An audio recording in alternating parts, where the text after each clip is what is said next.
the Around the NFL podcast. Always wear sunscreen outdoors. Welcome to another edition of Around the NFL. My name is Dan Hanzus, here in Los Angeles on the day before Independence Day, when, yes, you should absolutely be wearing your sunscreen. Skin health, people. Get it. Joining me, just one other man today. Mark Sessler is doing whatever Mark Sessler does when he's on vacation.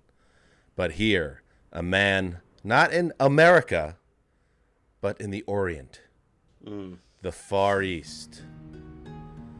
A man who went dark last week as he became one with the culture of Tokyo, the great metropolis of the East. But now here he is, contributing to the West, Gregg Rosenthal. I feel like we got to update this music, but I appreciate it. I have become one with the culture here, but these colors don't run, Dan, and some might say I'm the most American, the most patriotic of any American, because I've been celebrating for 7 hours. It's already 4th of July here. I woke up at midnight. I've just been watching WWE for the last 7 hours. I'm already ahead of you in my 4th of July celebration. For people listening, you would think that Greg wouldn't be in a totally white room in a gray polo shirt. He's actually dressed like Apollo Creed before the Drago fight. That's how patriotic Gregg Rosenthal is. Is there something wrong with this song? You said it is outdated? No, I don't know. It's just, it is very, it's very traditional Japanese. We could get some J-pop or something. Now this reminds me, the most Japanese I ever feel on these trips is we go to the onsen, which is it's like a hotel but with hot springs. So you go in the bath there. You go in the hot spring baths, and you get out of the hot spring baths and you put on your robe and you're just totally at peace at that point. You've been blasted by hot water for a half hour. You're just as chill as can be. And when you're walking in the hallway back to your room in your yukata, in the robe, they are playing music kind of like this, and I'm like, this is about as Japanese as it gets. Are you, how to approach this? Are you the only Westerner that's there? Are you the only white guy that's walking through these hallways? Do you get looks? Are you accepted there? Well, not a lot of English speakers, and it's kind of a unwritten rule. You don't speak in the baths anyways, because everyone's naked. It's not like a talking kind of place. But to answer your question, yes, I'm usually the only Westerner. Very often it's not crowded at all. There's barely anyone there. But last weekend actually it was quite crowded, and I was getting a lot of looks. But I think that was because of my awkward tattoo covers I had to put over my shoulder. I don't know. Maybe that was in my head, but yeah. Why did you have to cover your tattoos? Well, they have signs everywhere that you're not allowed to go in with tattoos. It's like an old Yakuza thing, but supposedly it's more if you put the effort to put it over, that's enough. It's more the thought that counts, and you're not supposed to have the full body, like I'm in the mob Yakuza stuff, which I do not have. Holy God. So based on my knowledge of the culture of Japan, which is based on like 6 movies and a TV show, it is very important to bring great respect to things. And it's very easy to bring great shame upon things. And you want to avoid bringing great shame upon family, and you want to bring great respect. So a tattoo brings great shame upon the Emeka family to see Greg walking around with the ink. That would be no respect, shame. So that's why you put the cover on. I mean, I don't really go down with her father, my father-in-law, anyways. So I don't know if he's seen it too much. Walker's there too, though, often, my son. So I'm not the only white guy. I mean, while we're here, you're not practicing, but you're a Jewish man, and you're not allowed to be buried in a Jewish cemetery either with tattoos. I mean, you break so many rules, Greg. That's why you're the bad boy of the West. That's why they call you that. I didn't even know that's a Jewish rule, but what? Yeah, I'm bridging barriers here, bridging boundaries. You're a bad boy. What are you doing for the 4th? You're back in El Segundo. This is very, hot dogs, hamburgers, apple pie, fireworks, swimming pool. It's gonna be nice. It's gonna be nice to be with the family. my wife and 2 boys, they did a little extra time in Texas. I was home alone, which was nice for 5 days, but then you miss things. So the family's back together as of this morning, and Harrison is opening up a lemonade stand in our driveway, and I spent much of my last day here helping to build and paint this lemonade stand for Harrison. So tomorrow will be a big day of commerce. That's a big moment in every kid's life. Well, not every kid. I never did it. I'm probably too lazy to have my kids do it, but maybe we'll do it. He's agreed to give half of his earnings to homeless people, is how he put it. Half to homeless people. And I said, all right, half, okay. How about all of it? He's like, no, not all of it. Okay, half. It is July 3rd. This is our last show for a week and a half. So we're going to get you, there's not much to catch you up on. If you're listening to the show, we're part of your routine, and you're a fan of our work. So we really appreciate you, because typically this is when the NFL, despite, and this is where Mark would chime in, Greg, despite all its efforts, which are enormous, the NFL cannot figure out how to crack this time of year right now. And despite the gains it's made in March, February, April, May, June, it has not figured out July, at least the first 3 weeks. So it's pretty quiet. No, this is nice.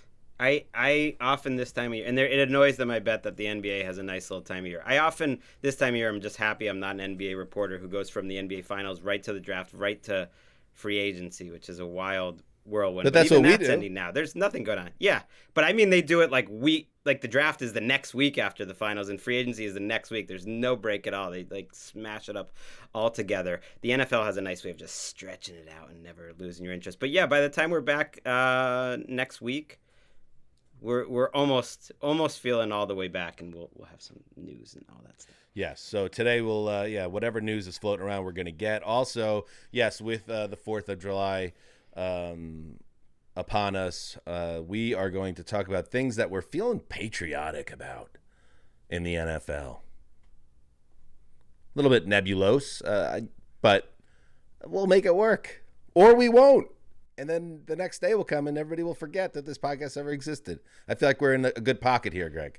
I feel like this is going to be a fun segment, and I think, we talk about the downside sometimes of this job here. That we should have a lot of pride in the NFNL, the sport that we cover. And people, I look at the the downloads. People listen to these episodes just as much as any other time of year, so we love the people. Absolutely. We do love the people. Let's hit the news. All I know is you mess with me, you got problems. That's all I know. Greg, does that bring back any memories for you? Because it certainly did for me when I stumbled upon it about 48 minutes ago. Specifically, that clip, no. I want to say, and longtime listeners of the show will probably be able to back me up on this, that was one of the earlier kind of drops that had a lot of legs on our show, because when ATN first started in 2013, that's when J.J. Watt ruled the world. And it just so happens, Greggy, that I, in looking for a drop that tied into our first news story, which is J.J. Watt is joining CBS as he begins his post-playing days, another career, I fell down a wormhole watching, I don't know if NFL Network still airs the show, but it's a great show, Mic'd Up. I don't know if it's still like a program on our schedule, but it's still, I think it is, actually. Okay, good. Watch it. Look it up in your local listings. This J.J. Watt, the thing about Mic'd Up with any sport is you never know what you're going to get when you mic somebody up, and you hope the person not only is engaging and there's some good nugs to get on the audio side of things, but if you can get like a big time performance from a player, then you really hit it out of the park. So I'll always think about that first drop you heard, week 13, 2014 against the Tennessee Titans while with the Houston Texans. We're talking peak J.J. Watt. Eric behind the virtual glass, hit another one. What you got today, 10? You got some? Let's see it. Oh, I'll show you. I'll show you. Just make sure you got a good view. Get some popcorn. Maybe some jujubes. A slushie. Snow caps, perhaps. Maybe some snow caps. I don't know. You're going to want to be comfortable today. Watch the show. Watch the show. So that's Watt during pregame stretching. And I always thought that Watt was kind of a fascinating figure, and it does tie into his post-playing career now, where, yeah, he was undeniably a corny guy, and maybe the biggest cornball like in the league in some ways. But his play was so enormous. In that game, he had like 3 sacks, including a strip sack and a fumble recovery, a touchdown reception from Ryan Fitzpatrick of all people. And the way he's walking around, and none of the guys are even really paying attention to him as he's saying this stuff. It was DeAndre but he knows Hopkins he's on to mic. start that. He chest bumped a young DeAndre Hopkins to start that. A clip. very young. But that, I thought, captured the Watt vibe very nicely. Yeah, I feel like I think about Wes a lot when we talk J.J. Watt, because I think we were all fascinated by this guy. I've said it before on the show. I still think he's the best defensive player I've ever seen when he was at his peak. I actually would still even take him over Aaron Donald. Maybe it was just more obvious when you were watching it. He was like the first guy that I just decided I would watch every single snap, and it was always entertaining. Micah Parsons has gotten close, but peak Watt was better than anyone else, and Wes loved him. And Wes, like a lot of guys who kind of made it about themselves, had like a love-hate thing where he hated the corny side of J.J. Watt, but loved the player, and he feels like he's landing at the right place. J.J. Watt at CBS. He has landed at the right place. CBS is kind of where he should be. Here's the quote from Watt: "I will be working on CBS this fall. Really a great opportunity. I'm very much looking forward to it. I'm very much looking forward to talking NFL with all you fans this fall." Interesting. He's 34 years old. He retired after a 12-year NFL career, wrapping it up in Arizona. That run, Greg, and that was the 2014 season where I just played that from. I think you could argue, and there will be old heads who could point to guys from way back in the day. Of course, LT at his heights. That's another guy that you look at. Aaron Donald more recently. That 2014, he finished second in the MVP vote. He finished first in Defensive Player of the Year, first team All-Pro. He had 20 and a half sacks, 29 tackles for loss, 51 QB hits. He was legitimately unblockable, and I'm with you that I think, at least since we've been doing this show, I give him even the edge over Donald. And I don't know if that's, maybe unfair to Donald, but Watt to me was like the guy that he never disappeared, and he was just a constant menace. So I don't know if he'll be any good in the booth or on the set. In fact, it does make me a little nervous. Like, he's joining that CBS team. There's just going to be a lot of stilted laughter, like a lot. But maybe he'll surprise us. You never know with these guys. Let's be real. Unless he has some viral clips, we will never watch that. We will never see what he has to say. And I'm always a little worried when it's like, I didn't want to like commit too much. He's just like flying in for like big games and playoffs, and just, he's like a part-time studio guy with Boomer and Bill Cowher. So I don't know if we're gonna get a lot of gems. It doesn't seem like he's going in all the way. But I remember writing those like MVP columns where I would on NFL.com where you'd rank who are the top 5 candidates every week, and I was always pushing like, if he doesn't win the MVP, no defensive player ever will or should, because he's just better than anyone. But he was also going up against peak like Aaron Rodgers and Peyton Manning seasons in 2 of his best seasons. So I get it why he didn't win, but he was as good as I've ever seen. Yeah, I don't know if we'll ever see it. I think LT was the last defensive player, if I'm not mistaken, to win MVP back in, I'm going to say, 86. Eric, maybe you got fact check me on that one. And if Watt couldn't do it during that run, I don't think anybody ever will. And there's just, we did the Superstar Club last week, Greg, and there are 7 guys that I have in the club, and there's a decent chance, and there are certain guys like a Lamar Jackson, for example, Justin Herbert, who have a lot of work to do, but there's a chance like all 7 of those guys could be in the Hall of Fame one day. So when you have that much quarterback talent in the league, in addition to the other skill players that these quarterbacks are throwing it to, the idea of a defensive player getting it, you would have to do something that's never been done before. Maybe it would take 25 sacks. You'd have to set some type of record, or some hallowed record. Otherwise, I think finishing second MVP and taking DPOY is the best you could do.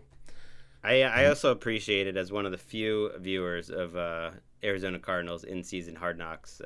J.J. Watt spent a lot of time in front of the NFL Films cameras over the course of his career. But this was sort of a full circle moment. He was very likable as the older kind of mentor guy, and still a total badass, like still the best player on their defense for long stretches. So he was one of the highlights last year. All right, I'll do it. I think he plays this year. Sandwich? I mean, I would take that. Yeah, certainly. Okay. And actually, I like it better just in this one-on-one setting because I don't like J.J. Watt's broadcasting career. I don't want to go in with 2 feet on it, but it just makes so much sense if the Steelers are 9-6 in December and he has a chance to give them that little juice on the edge with his brother playing there, or insert another team that's looking for that one last piece. Would J.J. Watt with 0 titles pass up that opportunity? There we go. Sandwich. The first sandwich proposition of 2023 right there, Greggy. Well, who was the guy you said was coming back last year and never did? Oh, Antonio Brown. I'm still waiting for that sandwich. I gave you that sandwich. It's sitting on your desk. You haven't been at the office in a couple weeks. It's probably really smelly. In other news, another guy that you can make a case for Canton is Buccaneers wide receiver Mike Evans, who is not in the superstar club. Some pushback. If you do the old Google, Greggy, that we did last year, I did it again this afternoon. Superstar club. There's just so much. There's nothing going on, so everyone's just writing aggregate stories off the superstar club. And Mike Evans not being in got on people's radar. He has 9 straight. Not even close. Stop. He has 9 straight. Thank you. 1,000-yard receiving seasons. The record is Jerry Rice, who did it 11 straight years, and he told KPRC that that's what he's trying to do. He's trying to get that Rice record. He was also asked about the quarterback situation because Tom Brady's not there anymore. And Mike Evans has caught passes from bad quarterbacks in the past, or mid-tier quarterbacks in the past. That's going to happen this year because it's Kyle Trask, former second-round pick, who's gotten very little run in his pro career so far, and Baker Mayfield, who's basically turned into a journeyman. Here is what Evans said about that underwhelming duo. Kyle's improved a lot. I'm really impressed with what I've seen with Baker. Whoever the quarterback will be, I'm positive they're going to make the right choice, and we're going to win some games. Are they going to win some games this year? Well, they'll win some. It's not really a guarantee for Mike. You could win some and go 4-13. I mean, this is like the mildest hot take possible, but I'm shocked that they're predicted by Vegas to have the lowest win-loss total in that division, that they're like kind of the heavy favorites to come in last. I see that division as more like anyone could win that division, and it wouldn't, like the Buccaneers might not be that bad. They won the division last year. I know it was at 8-9, but they have a pretty good-looking defense. They have a good trio of wide receivers. Could they win 7 or 8 games again? I could see that. I mean, the quarterback thing is so ugly that it's hard going into the season believing that you're going to win a lot of games. But the rest of the team is as good or better than the rest of the division in terms of the roster. It's not a bad roster. I mean, the core is another year older. It's not 2019, 2020 anymore. Were you overly impressed with the defense under Bowles last year? No. I mean, they had their So moments. then you're really asking them to lead the way unless you think that Trask and Baker can unlock this offense. I would think that maybe Evans and Godwin will still eat because they're going to be behind in a lot of games and they're going to be throwing the ball a lot. So I maybe feel good about Evans getting to his 10th straight 1,000-yard season if he can stay healthy. But I do not have a good feeling about this at all for the Bucs. I am genuinely excited about watching like every NFL team entering the season. That's why I always say week 1 is my favorite week. And then a few of them slowly get less interesting as it goes. But the Bucs are pretty low. I used to do a watchability rankings thing going into the season. The Bucs got to be 30, 31, or 32 in terms of like there's not a lot of intrigue there in terms of exciting week 1 teams I'm ready to watch. Yeah, that's a tough sell.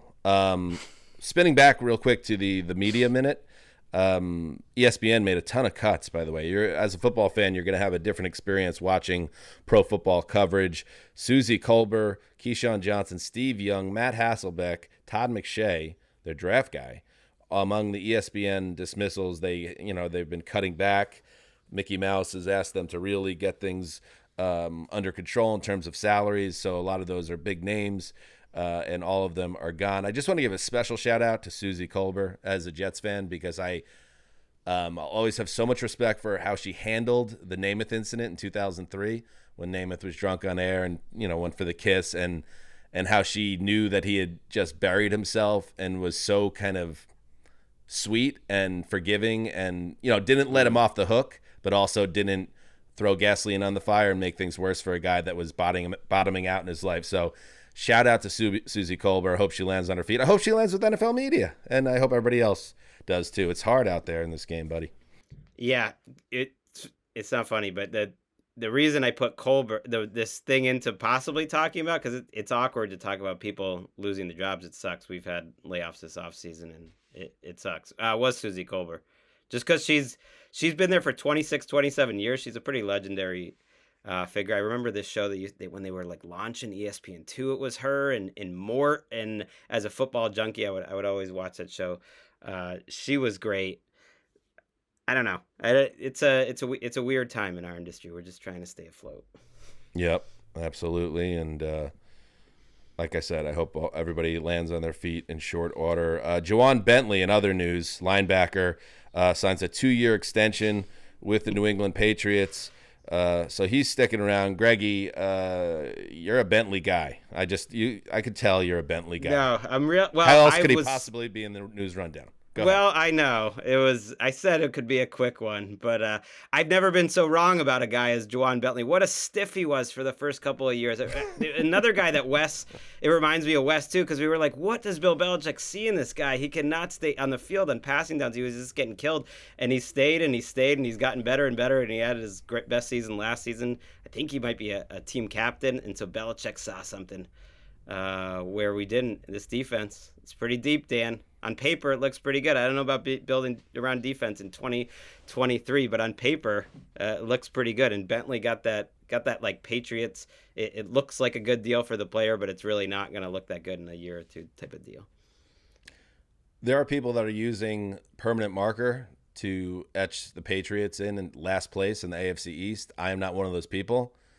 Maybe I'm using pencil if I had to do the order, because eventually you can't just say it. You can't just say, the Patriots, everybody's sleeping on the Patriots. You have to then look at how you see things. And I do think the Dolphins could be a very good team. I think the Jets have the potential to be a very good team. I think the Bills obviously are still a contender. But would I be stunned if the Pats are hanging around 500 in November and have a chance at the playoffs? I wouldn't be. There's still too much good there, even if it's no longer great or special, as I've brought up in the past, Greggy, to totally write them off as, I'm not saying Super Bowl contenders, but, I think what you're alluding to with Mac Jones, who you have as a making the leap candidate, and defense, and a Belichick who's, got his back up against the wall a little bit. Yeah, the Pats could be frisky this year.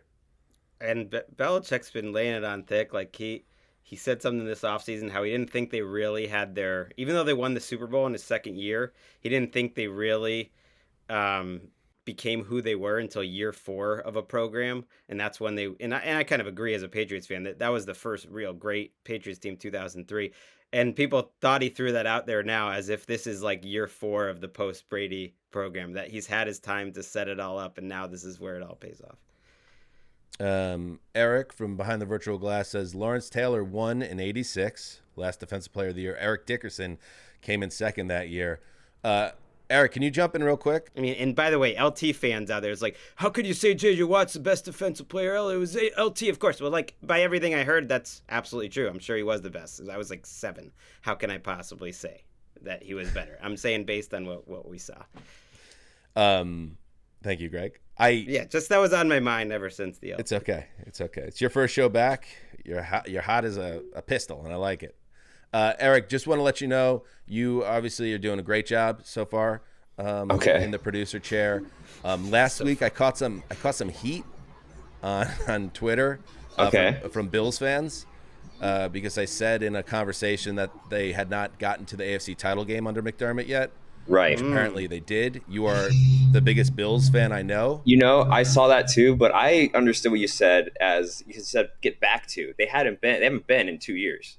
Oh no, I very clearly Okay, misunderstanding there. I clearly said that they hadn't made it to the AFC title game yet, but they got beat in 2020 by the Chiefs. So I was checking in case, Eric, you had heard it, but you didn't want to jump in.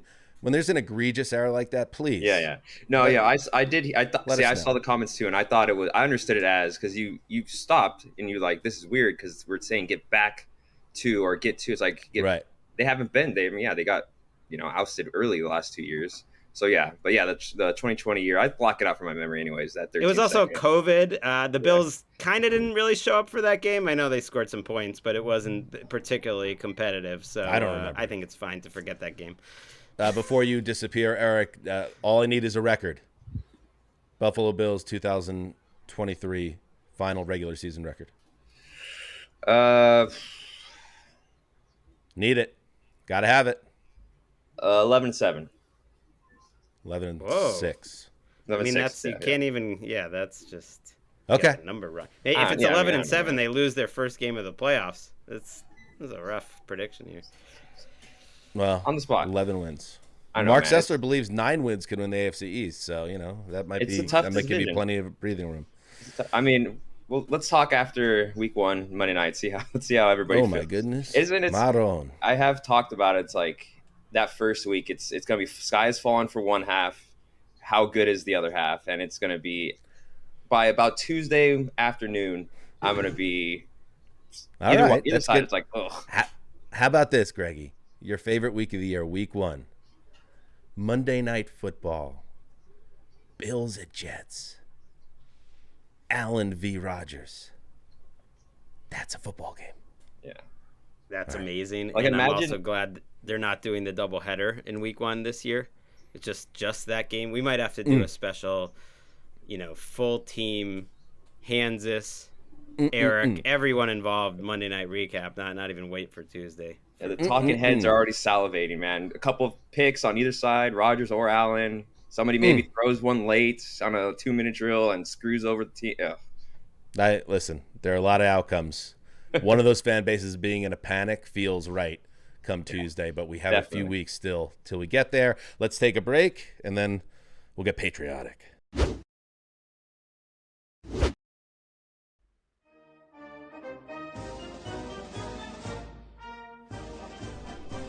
All right. Listen to that. That's one of those famous songs. Is it Yankee Doodle Dandy? No. It's, what is that one? Dun, dun, dun, dun, dun, dun, dun, dun. Don't do a dismissive shrug of your shoulders just because you're in Japan. I just don't know the name of the song, so I'm just hoping you fill it in for me. I don't know. It's the song they play at the 4th of July parade. That's the song. Yes. Independence Day is upon us, a federal holiday in the United States commemorating the Declaration of Independence, which was ratified by the Second Continental Congress on July 4th, 1776, establishing formally the United States of America. England, you can't have us no more. And that's a good job by the Founding Fathers. Now, so there's the patriotism on July 4th. This is a very anti-UK edition of the show. I like it. That portion, yes. I mean, there is a naughty history, but the Americans and the English have become great allies in many ways ever since. So that's good. The U.S. and Japan also very good place these days. Not always the case. Not always the case. We are in a good place because this game of pro football, Greggy, oh man, does it stir the emotions, the pride, patriotism. I don't even know where to start here. I have so many options. Actually, let's start with like a holiday because that's patriotic. And so that was the first thing I thought of when I thought of 4th of July was another holiday. And the idea of patriotism, it's devotion to and vigorous support for one's own country. In this case, for this segment, we're referring to football world, land of football, right? That's what this is basically. Yeah, well, just football land. I mean, let's be real. Okay, being overly patriotic, that's almost a U.S. stereotype. People think the Americans are a little too too patriotic, a little too jingoistic. Why all those flags but you can have pride in your country. I'm sure every country has pride in their country. And, American football is kind of our sport. I know baseball, blah, blah, blah, America's pastime, but that's everywhere else. Like, this is the thing that we do, America, the best. We are essentially the only. It's dominant. Do it, and so I think Just it's okay go for to... it. Lean in, I'm bro. saying it's okay to be a little prideful of American football, because it is pretty uniquely American, and it makes me think of Thanksgiving, which is to me a uniquely American holiday. And that was the first thing I thought about when just feeling patriotic. Here's what I'm feeling patriotic for and looking forward to. Give me a little 9:30 a.m. West Coast kickoff on Thanksgiving. To me, that is America. I don't need to cook the bird. We're gonna go pick it up.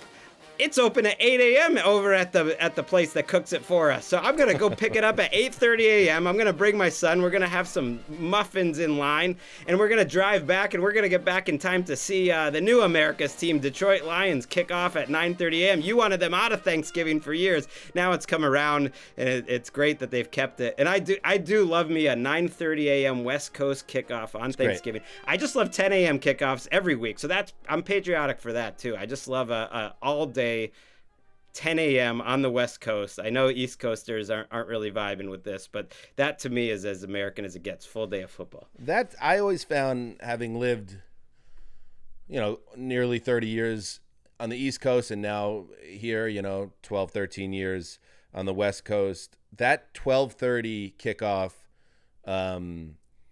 that's the only game and it was always the Lions, that you're feeling like, all right, I can watch this game. I know I gotta polish furniture. I gotta do this. I gotta bring the chairs up from downstairs.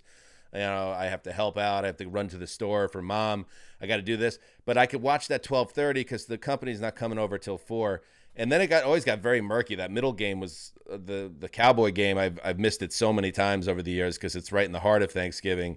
And now the late game, actually, that's popped up obviously in the last decade or so. That's a better one. That's a great spot because it's like when you're settled after the long day. Here on the West Coast, that morning game that really kind of kicks you into things. And then you also get the Cowboy game before your company comes over. And may I say, Greg, just to get ahead of this a little bit, you cook the bird one year. Just do it. Like, it's nice. You know what I do? The Zeuser does.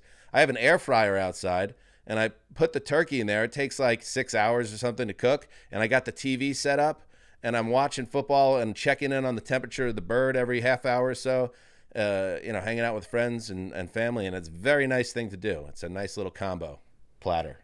I mean, Emika's making some pies. She's making some sides, but no, I'm not doing anything. Challenge yourself.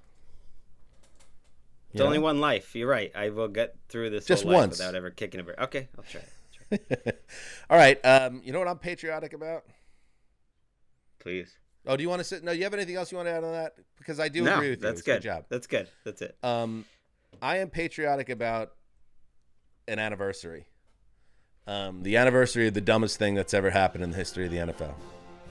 I'm filled with such pride thinking back to what happened 20 years ago this October. I'm going to read the article from Len Pasquarelli. Headline, punter out this week, maybe season. Lead, when rookie coach Jack Del Rio placed a stump of oak and an axe in the Jacksonville Jaguars locker room a few weeks ago as a motivational technique, symbolic of his theme to, quote, keep chopping wood, it was viewed as a sophomoric technique by some veterans. Now the move is likely to be regarded as a huge mistake. The Jaguars on Thursday lost Pro Bowl punter Chris Hansen for an undetermined amount of time. ESPN.com has learned that he will be sidelined 4 to 6 weeks and could well miss the balance of the season when the fourth-year veteran was accidentally gashed on his right non-kicking foot while wielding the axe. Taken to the hospital for a gash in his foot. I don't think he returned, Greg.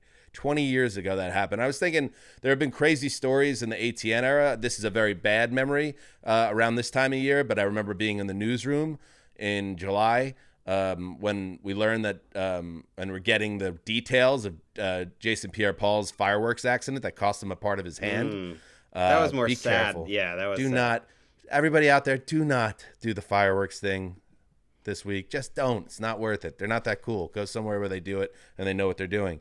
That was a terrible, stunning, crazy story. This one is more under the side of coach's folly. And Jack Del Rio, who had some choice words about the insurrection years later, maybe not totally studying it was him that was behind it all. You would think this would have really hurt Del Rio's career. Like, this feels like a borderline fireable offense. But he was around in Jacksonville for a while longer, got another head coaching job, still is the defensive coordinator. I had to check. I was like, didn't hurt him at Del all. Rio, is he still the Commanders coordinator? Because they've kind of been up and down. I feel like he's definitely still very active. He is. Yeah. He's still there. That was amazing. There's a lot of, like, if Twitter was around type of stories that you wonder how it would be covered, and that is high on the list. Let me read the end of the story here, Greg. I have so much patriotism about this. It's true. It is uniquely Americanly dumb. The accident apparently occurred during a team meeting that the kickers were not mandated to attend. There's your mistake right there. You left the kickers to their own devices. Not surprisingly, the axe was removed from the locker room Thursday afternoon, and the tree stump will soon be gone as well. It was somewhat surprising, according to Pasquarelli, that franchise officials and the league would permit the tree stump and the axe, given the potential for the kind of incident that transpired Thursday. The stump had garnered plenty of media attention. Final quote from Jack Del Rio, who was sympathetic to the insurrection. I'll find another slogan. The message was understood. The thing was on its way out soon, but not soon enough. It was symbolic more than anything else. Yeah! He didn't really back off. He said the slogan will live on. He didn't back off.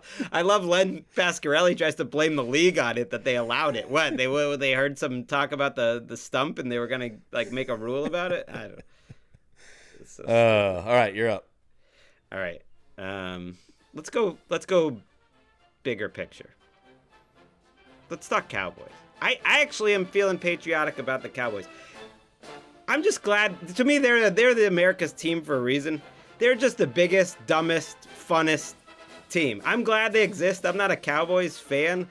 There was that great book, Billy Lynn's Halftime Walk, which I really recommend. You're looking something to read. It's kind of a football book, kind of not. It's sort of critical of what a team like the Cowboys mean to America and everything like that. And so Cowboys are America. They're everything bad. They're everything good. But, like, damn it if Jerry Jones hasn't, like, accomplished what he wanted, which is they are the biggest show in town. They are bigger and dumber. They are the show. They are the team that everyone wants to watch. Like, they are America. And Bomani Jones says it a lot. When he goes to a Cowboys game, he says, you want to see America? Go to the Cowboys parking lot. That is true diversity. There is everything in a Cowboys parking lot. There's Hispanic, Black, white, everything. There's high income, there's low income. Like, there is every different types of fan. Everyone's a Cowboys fan that's in Texas and really all around the country. And there's a lot that's wrong with them, but I'm glad they're there. They are American to me. Absolutely. I'm feeling patriotic about the Cowboys. Great one. And, Jerry Jones doesn't have a spotless, record when it comes to, things that he's done in his past. But I have to say, Jera as an owner and as the guy that really stokes the fire of that organization, I appreciate him as he enters he's in his early 80s now, and his presence will be missed when he's gone. And I think about the Cowboys and as a Yankees fan, like, people hate the Yankees just like they hate the Cowboys. And that's good. It's good to have that team that is very popular, that has a lot of success in their past. But then when they lose, you get this huge. You have this segment of diehards that support that team, but then everyone else can celebrate that team failing. And the Yankees are that in baseball, and the Cowboys are that in football. And I thought it was actually kind of interesting when I was doing Superstar Club. When I'm kind of stuck on a player, every year I'll send out a tweet like, "Is this guy a superstar?" And one of them I did was for CD Lamb, who I think is responded. a guy. I mean, you wouldn't know it was all anonymous, but I did fill out that one. I said. Oh, what did you say for the record? I said yes for CD. Yeah. Lamb. So CD Lamb, I put him in. But when 10,000 people responded, 80% said no, and it's not because they were like judging CD Lamb as not a true superstar. It's because they hate the Cowboys, and they don't want CD Lamb to be successful because CeeDee Lamb having great success means the Cowboys are back on top, and I think it's just fun to have that team that everyone hates. It's so important, and the Cowboys are that. And I hope it is that way after Jerry's gone, because after George Steinbrenner left the Yankees when he passed away, the Yankees don't have that same kind of excitement around them in terms of how they're run and just the juice around them. And Jera, for the lack of Super Bowl rings in the last quarter century, they've remained relevant and exciting and a team worth talking about. And he has a lot to do with that. So, I mean, he's going to be apparently the subject of a 10-part Netflix series they paid $50 million to. I'm feeling patriotic for NFL Films, too, still getting it done. NFL Films has made this or in the middle of this documentary. It's apparently mostly about the 90s Cowboys, not so much about Jerry, but maybe it's kind of focused on Jerry and about the 90s Cowboys and everything that went on. It sounds pretty fascinating. But I think that they'll be able to keep it going because even though Jerry's gone, it'll be in his family, I assume, and Stephen Jones will be running it. But there's no greater proof that they're going to stay around forever than if you lived through the Quincy Carter era and when they didn't have quarterbacks, because they were still a big deal then. If you remember that, they still felt like big games. I mean, it was annoying that they were always on and stuff, but they were still kind of a big deal, even with Chad Hutchinson and Quincy Carter. Yeah, but I can tell you Stephen Jones is not going to generate headlines like Jared did. Well, just like Hal Steinbrenner doesn't do it the way George did. He is in a class of his own in that sense. It would help if they could, get another ring, though. It's you kind of have to have that success too to stay in that realm, and it's been a while now. So maybe this will be the year for the Cowboys. You also have the quarterback series on Netflix. That's coming out soon. I can't wait for that. Yeah, I saw that text of yours. You said you thought it looked great. I'm gonna wait and see. We'll see how this thing looks. Oh, you're gonna gobble it up, Greg. Well, I'll watch it right away. It's just like you're gonna snort it. I watched this Netflix, tennis series Break Point too, and you would think that would be catnip for me, but it was kind of disappointing. And now that you got my mind thinking about it, Jerry Jones documentary. Let's let HBO handle that. Let's do it in about 10 years or so and get it right. Let's make it a two-parter and just... Yeah, the fact that it's NFL Films it'll be great, but it'll be a different documentary than if it was by a different, Right. Robert Kraft. It'll be really great, but it'll be different. The Robert Kraft probably has a say in this conversation, but Jones is probably the most powerful figure in the NFL, right?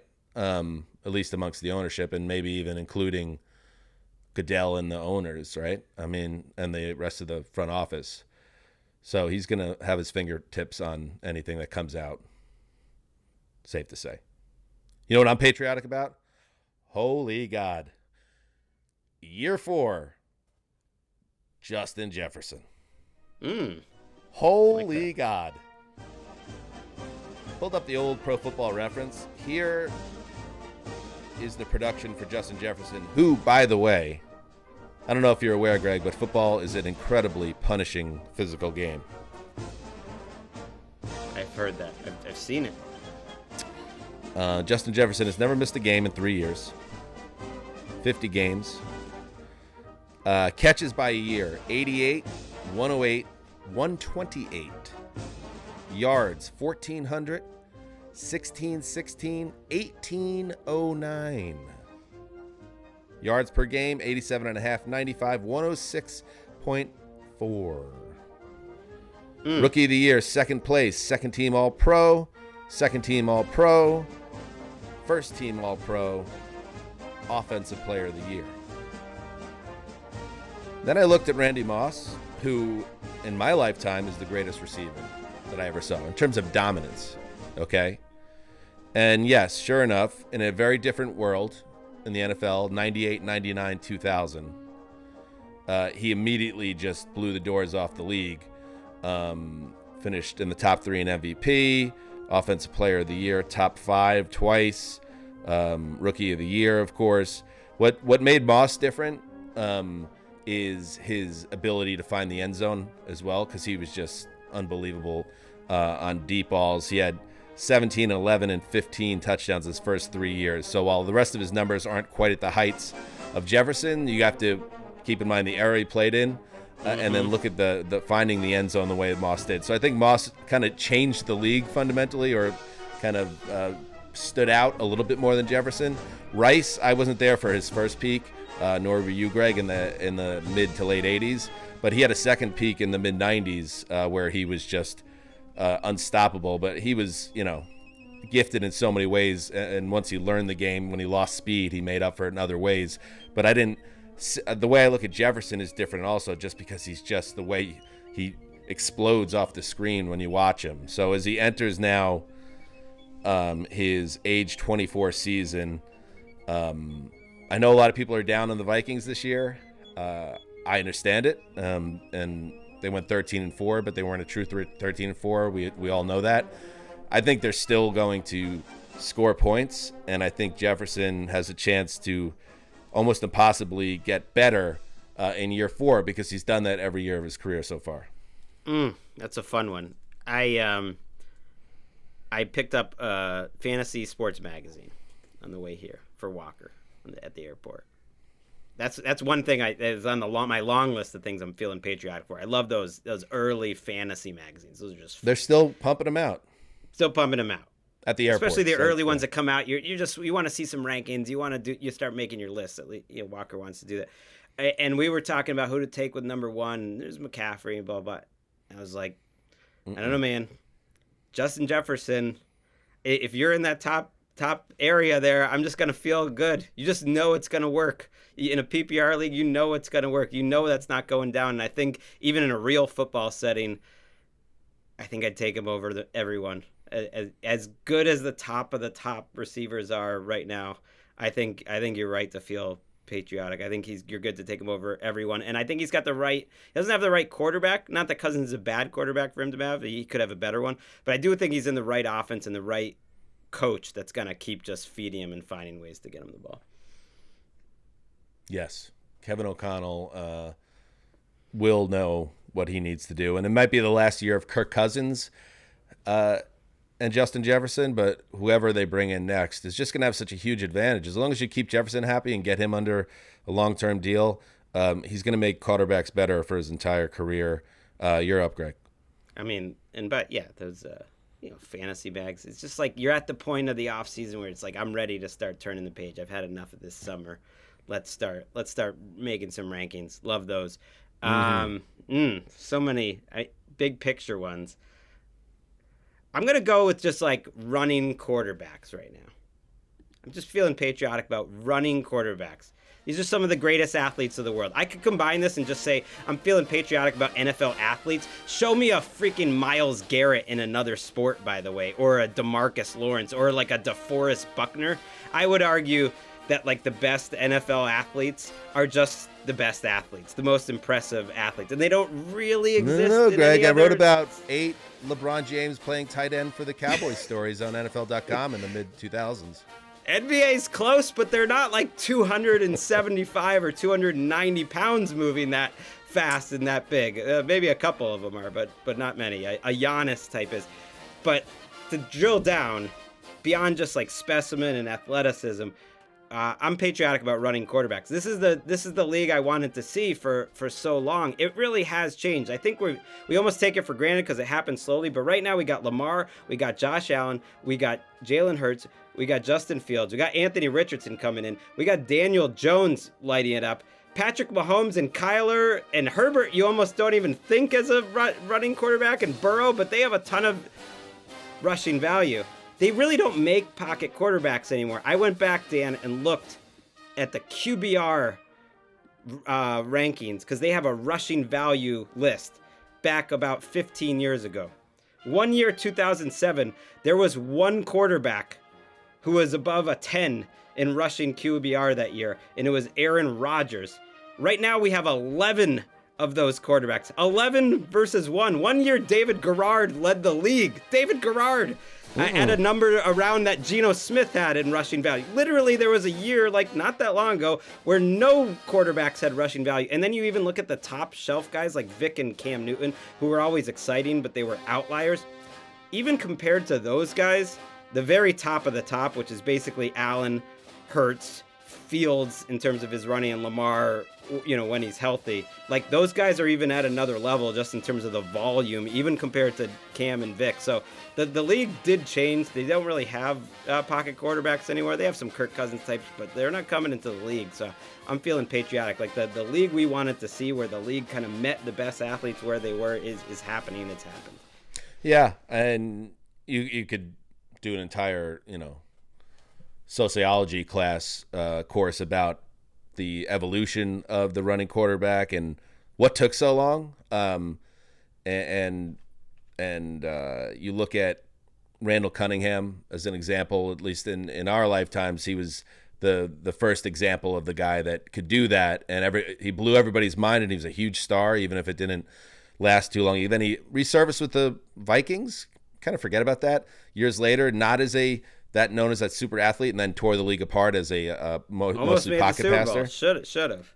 Yeah, one of the great teams that never won the Super Bowl, those 98 Vikings, with Randy Moss as a rookie, tying it all together. But then you had him looking at it, and then Steve McNair came along, and Air McNair, he moved the ball with his legs. He won an MVP with Peyton Manning 2003. But, then it's kind of quiet. Then Vic shows up, and Vic kind of lights the league on fire. But we still haven't had a true revolution. Yeah, maybe it was like Cam. one at a time. It was like one at a time, though. It's That's like what I mean. Cam, like you would think, it's not like there wasn't these flashpoint moments where it would have happened. And I think that also you can look at it. What I mean, there's so many layers to it, including how college was developing these guys and letting athletes play quarterback and play like athletes, not just passers. That it wasn't really, I feel like, until around Cam, who was first overall in 2011, where you finally got like a steady trickle. And now I feel like the faucet is just turned on, and most of these guys are coming out of the league with this dual threat capability. And it's just like, it makes sense. It makes a team so much harder to defend when you have that quarterback can do it all. And Justin Fields is like that before he got hurt at the end of last season. Name me a more exciting player to watch in the league than Fields in November last year. Right. And even the guys, like, I was surprised when I looked at the QBR rushing value. Guys like Mahomes and Burrow, who you don't think of as runners, are still running so much more. The Russ RG3 luck year actually, had a chance to really inject a lot of athleticism, and they ranked pretty high, especially early in this career. People forget Russell Wilson had a couple really good rushing years. But they didn't build offenses around those guys' rushing. They were just efficient running when they needed to, other than RG3. And now it's just a huge part of these offenses, and it makes it a lot more fun to watch. That's why I'm feeling patriotic. And RG3 was 2010, right before Cam. So maybe RG3 is another way to look at it. Oh no, he was 2012. Excuse me. Yeah, with Luck, with Wilson, with Tannehill. That's right. That's how old Tannehill is.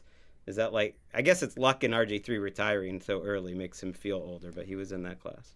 I will never forget being in the newsroom on opening day 2012 against the Saints when RG3 scrambled out, turned the corner, and then just went down the sideline, I think untouched for like 70 yards or something. It was insane, and it was like, holy God.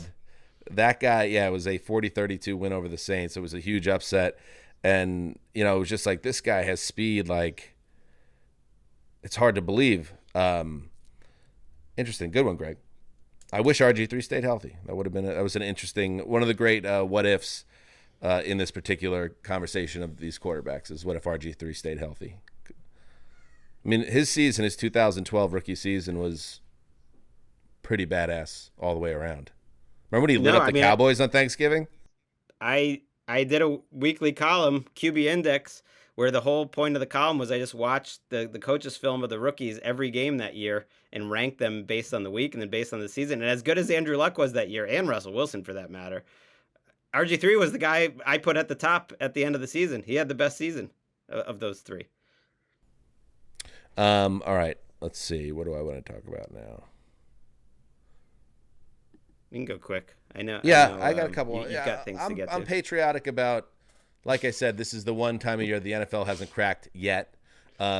So I just want to shout out, I got a lot of pride and patriotism about the late June, early July news cycle. Superstar clubs all over, NFL websites across the world right now. But I want to put my focus on Chris Jones, Chiefs star, who woke up,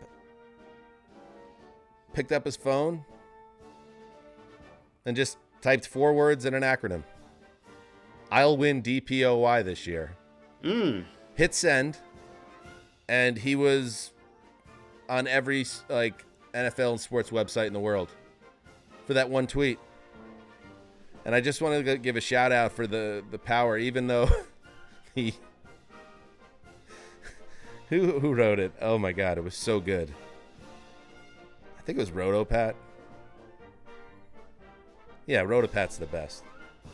You know, you got Elon Musk, what he's doing with Twitter now, with the limits and everything. Rotopat's tweet, and then, comma, for absolutely no reason whatsoever, comma, he imperiled his industrial empire while crashing the great communications platform of the 21st century. That's a good job by you, Patrick Doherty. But anyway, Chris Jones keeping it alive, though.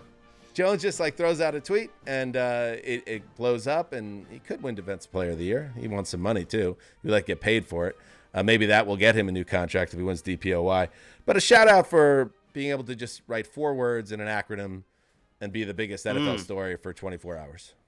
Yeah, this is the time to do it. If you want attention, like this would be my strategy as a social media coordinator or like a publicist. Like go big doing something at this time of year. Positive.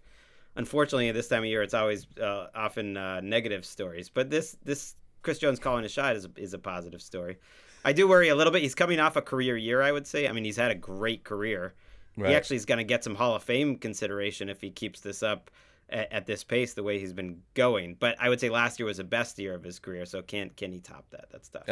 One last addendum to this. In his replies, someone wrote, "You might need damn near 20 of them thangs," referring to, I believe, sacks.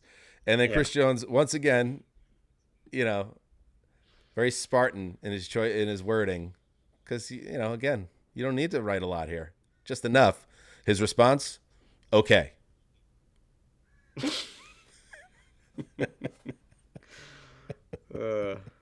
I mean, it could have been, because I don't know how he said it, like if there was an inflection, it could have been like, okay, or it could have been like, okay, like being a jerk about it, or okay, like he's gonna do it. I think that's an okay. I'm gonna do it. I think it's okay. Yeah, that's what's next. Okay. All right, I got one more, Greg. So I know you probably have 400 more. No, I got too many. I could go fast, but I got 2 I like left. But I'll do a speed round here. Number 1, shout out to DAZN out here in Japan. Game Pass is just on DAZN. And DAZN's showing live games all over the world. I didn't know about that. You know DAZN at home? DAZN? Oh, yeah. I know that.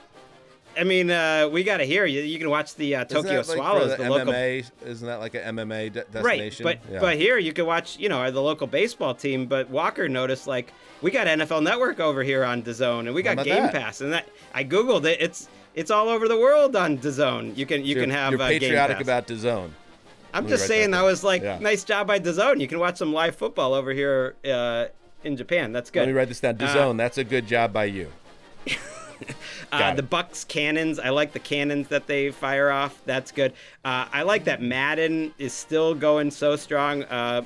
Walker getting a lot of airtime today, but he's addicted to the video game Madden now. It's like it's still going strong. Shout out to the Bosa brothers. Famously bad in interviews. Not a fan of their politics. Like there's few people in the NFL I'd want to hang out with less than the Bosa brothers. But we never talk about them. How about delivering? Just watching them. Like, Kyle Shanahan says Nick Bosa is maybe one of the smartest players he's ever come across. These are top 5 picks. He was joking. He was serious. But in terms of, like, their hand usage and power and, like, if you're into that, like, they deliver. They were top 5 picks who are absolutely studs from the minute they enter the league. Joey's got to stay healthy, but, like, they look like they're going to go with a power move and they swipe. Like, they are technicians. So shout out to the Bosa brothers. They just seem very American. Where was Nick? Where was Nick? Where they needed to stop 27-0 though, or Joey, I should say. I mean, he's one. That was Nick, one player. But I mean, Joey, by the way, is kind of a Sammy Watkins all-star right now. Drafted in 2016. He's only 27 years old as of this taping. Somehow, Joey Bosa is only 27. No, years Joey's old. the Shout one out that to couldn't get Bosas. the stop with the rest of his teammates. 27-0. Oh, you're right. Yeah, I'm an idiot. I thought you were all right. talking about the NFC Championship game. Well, he 'cause that was couldn't do it close either. to 27-0. I think Joey was hurt for that game. He missed most of last season. You got to stay healthy, Joey. But Yeah. those are great football players. But I'm gonna finish with a larger point. All right, football. The dichotomy of football, Dan. I'll try to make this quick. No, let's end with this one. I like this. Go ahead. We're gonna end. It appeals to everyone because it's sort of the biggest, dumbest spectacle of a sport we have. A sport that like my mom can just kind of jump in once a week. You don't have to know that much about, or my 8-year-old son can jump in and they like the hits, they like the action, they like the touchdowns, and it's their favorite sport. It's my mom's favorite sport. It's my son's favorite sport. But on another level, it's sort of the hardest sport to understand. We cover this stuff every day for 20 years. Mm-hmm. And honestly, I will never totally understand it. I mean, in terms of the way that every play and everything that you would need to know to understand what happens on every play, it's basically impossible. And even if you are a coach and you do understand it on the most granular level possible, even for those guys, it is always changing. It is always evolving. It is always changing from one year to the next. So you have to stay totally on top of it or you get left behind. And even those guys who do stay on top of it, they can't be watching every snap of the defensive tackle of every team. So it's sort of endless. That's why we love the Baldies of the world, because they're at least out there trying to see and know everything. But even Baldy would admit, like, he can't be watching everything. He doesn't know everything that's going on. So it works as this basic sport that appeals to everyone, but it also appeals to the connoisseur, the person that wants to dive in and be as smart about it as humanly possible. I think it's a sport for those types too, and you will never get to the bottom of it if you want to just study it as like an intellectual exercise. So it works on both fronts, and oh, by the way, it rates. Oh, yeah. We love football! It Let's go puts football. the meat in the seats. And I mean both at the stadiums and on the couches. Yeah, that's so true. I loathe to even bring it up because it's my least favorite thing. The you never played the game card that a pro athlete will play with the media. But it is honest. Football is the one sport where you really, these guys that come out of the league and then go into broadcasting, if they do it right, they have such a huge advantage. I think that's part of what made Tony Romo so great when he first started, is because he knew the league. He was just in the league and he was just dissecting it because he had kind of mastered the sport from that side of things, and then he was bringing it to the audiences. And like if you love to try to like learn about the league in a different way, when you have somebody like the young Romo broadcaster throwing that stuff at you, it's like catnip. But it's also, you could tell, and I don't want to bring up any names, the guys that try to coast on that, and then they get further away from their playing career, and they tell on themselves so quickly, and they're almost betrayed by this thing like, well, I played the game, so I don't need to do the work. Like if you don't keep watching and trying to learn where the league's going, because how much has football changed since when we started doing the podcast to where it is now? It's That's what I mean. It's That's remarkable. It's not that basketball doesn't change; it changes, but I think schematically, in terms of coaching Football is and the way completely it's played, different than basketball. it changes. Baseball, I mean, it doesn't change as much. Baseball doesn't change as much. And even to the point of those players who really do understand the X's and O's better, one thing I realized being young doing this is like, yeah, they might understand all that, but they don't know like the 32 depth charts. They're not really following along if like this guy is having a great season and this guy isn't on a season-to-season basis, just because it's impossible to cover everything. And that's why to me it's a great sport to cover, because it's endless. It is. Good one, Greggy. Again, it's 4th of July here in the United States, and everyone be careful. We still went over an hour. We managed to we honked for over an hour. Everybody have a great time with their friends and family. And Greg, please get home safely with you, your family, and enjoy the rest of your trip. We'll be away, like I said, until a week from Thursday. So this is the only time of the year where we're dark for this amount of time. and then we'll slowly start to ramp things up. And we have a big year coming up with a lot of exciting things that have been going on behind the scenes. Greg, how many meetings have we been in at the old mothership, and phone calls and things that we usually try not to be involved with because we like to be a self-sustaining organism? But we've been working hard as we look to figure out what is the next stage of Around the NFL as we enter decade 2, and we're excited about what's coming up. We're not going to share everything right now, but we're excited. Yeah, we have planned more this offseason. Maybe that's a sign of our maturity. I think about what's coming up, maybe not, than any offseason I can remember. And if you like Around the NFL, I think it's safe to say there will be as much or more Around the NFL content for you coming up this season as ever before. If it's not crap to us, it won't be crap to you. We're going to put the work in, and we're going to continue. We are... One day. That could be an NFL slogan. You like doing that, That could be your NFL slogan. Maybe. If we care, and we are looking to keep this thing going in an exciting way. So thank you to everybody for listening. Enjoy your time with your family. Mark Sessler, I hope you're good out there, wherever you are, buddy. I think he's back on a boat. He's on the sea again, which is foreboding. Shocking turn of developments is Mark becoming a seaman, but... All right, everybody. I like it. Yes, happy 4th of July. Until we meet again, you know what you got to do. Heed the call.